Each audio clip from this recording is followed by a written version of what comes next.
Now the investigation is over, we turn our attention to the evidence. Yeah, you said it, Chris. We did capture some rather odd things while staying at Brumder Mansion. Let's take a look. The first thing I experienced was when we were taking the tour around the mansion. We stopped at Marion's suite, the room I stayed in. I felt as if something was brushing the side of my head. You could see the reaction in this clip. We come with no harm.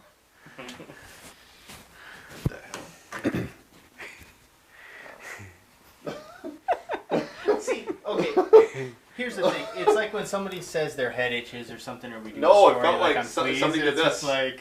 Swear to God.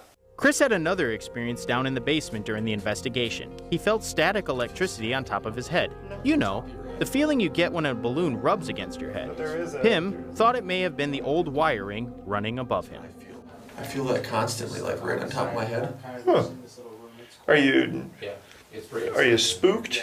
Is that, could it be just an anxiety? We caught a number of videos with orbs, which are referred to as balls of energy or possible spirits. The most profound evidence we captured was in George's room, where Andy tried to provoke the entities in the room by placing his pelt in the closet on a hanger.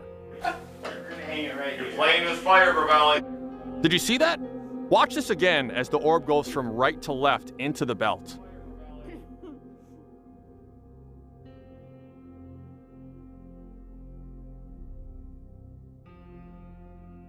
Looks like an orb, and I know that they've always said that orbs are ghosts. So that's what we took from it, and that's probably the biggest evidence that we saw. At least we didn't have any EVPs. Sure.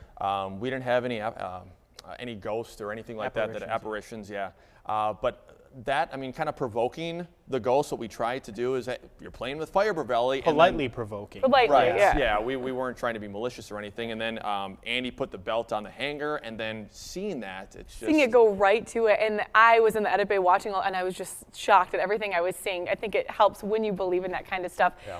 I would never stay there. What was it like actually staying the night there? The biggest thing to me, right when I walked in and stepped into the room that I was staying in, I almost felt like it was an uneasy feeling. Yeah. But then when we did the investigation, we went through and did it all, and I went back up to my room. I mean, although I did leave the door open.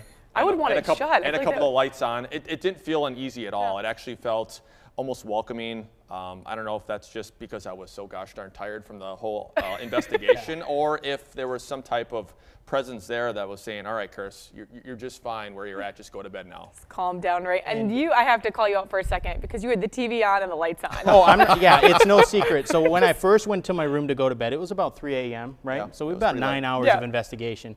I shut the doors leading into the other room. Not that that's going to stop anything from walking through the doors.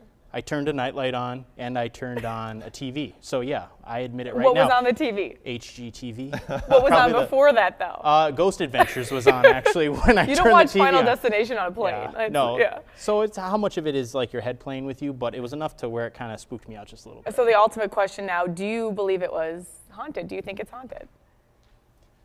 Judging from what we saw, I mean, I'm not a professional. I mean, I do believe in that stuff. Yeah, I'd say so. What do you think? I think the same thing. I think all the ghost stories we heard, Tom and Julie Carr, who, by the way, have a fantastic bed and breakfast. I mean, they are top of the line, nice people, very, nice very people. great place to stay.